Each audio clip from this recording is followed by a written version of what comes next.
listening to the Hidden Killers podcast with Tony Brueski, featuring former federal prosecutor and president of West Coast trial lawyers, Neama Rahmani. Alec Murdaugh has done something that many thought was impossible for him. He said, "I'm guilty. I did it. I did this."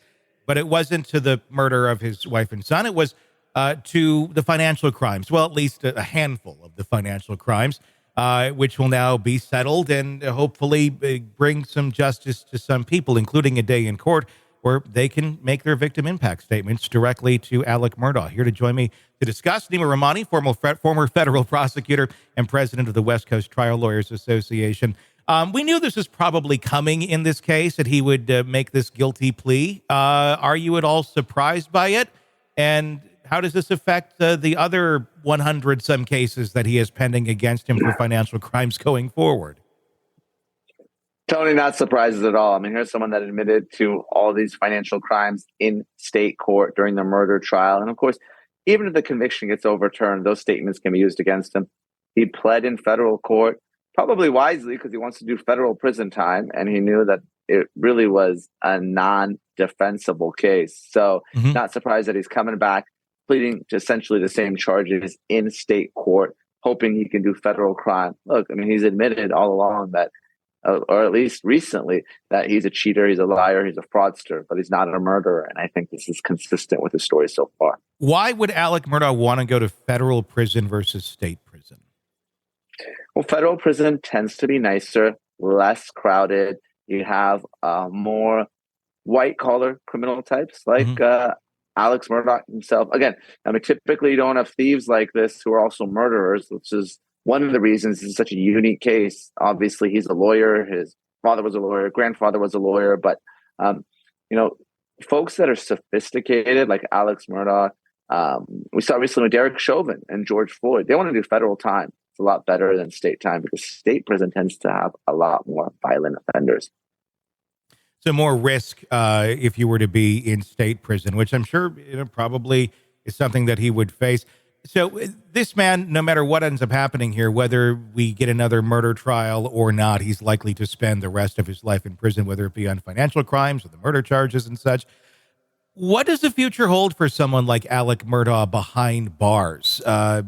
Currently, as far as we know, Dick Harpootlian and Jim Griffin are doing all the work pro bono. Is this something where behind bars he could work for them or try and pay off his debts to them in some sort of expertise, that he has? And would you, if you are an attorney, want Alec Murdaugh doing anything for you, I guess would be the question. Yeah, I'm pretty sure he's lost his law license.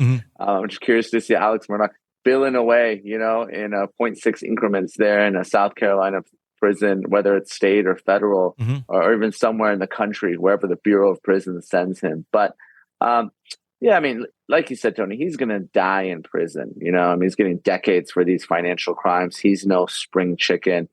He still has to face the music for the murder. And, obviously he's avoiding those life sentences, but based on what he's already pled to, it's essentially a life sentence for someone Alex Murdaugh's age.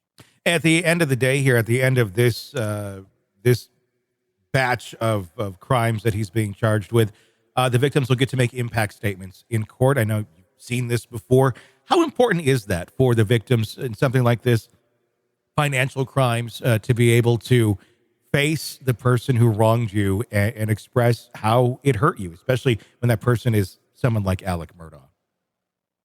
It can mean a lot. Obviously, victims have rights in this country, and there's the equivalent of Marcy's Law in every single state. One of those, like you said, Tony, is to address the court and then explain how, the perpetrator, the criminal defendant, how he or she harmed them. Now, substantively, what really matters is that victim restitution. That's money that the victims receive from the defendant. The problem in a case like this is, at best, they're getting pennies on the dollar, if anything at all. They're certainly not going to be made whole by someone like Alex Murdaugh. Yeah, and the idea that Alec will be affected by any of this in any way, shape, or form, it really doesn't affect him anymore. His money's gone. His freedom is gone. It's going through the motions. I guess it's more so, is he capable of being a human being and feeling any of those things? But I think we've already seen that. I don't know that he's really truly capable of getting there. He's a good actor, without a doubt, but will he feel those statements that are made? I don't think so, Tony. Someone that can steal money from, family members of deceased victims, someone that could stage his own suicide or death, and someone that can kill his wife and son doesn't strike me as a person that's going to feel a lot of empathy from people he stole from. Sick of the ads? We are too. Start listening with no commercials now and get access to all of our episodes in advance of everyone else. Become a True Crime Today Premium Plus subscriber on Apple Podcasts. Search True Crime Today Premium Plus on Apple Podcasts or go to our podcast page and sign up now. True Crime Today Premium Plus. Sign up now.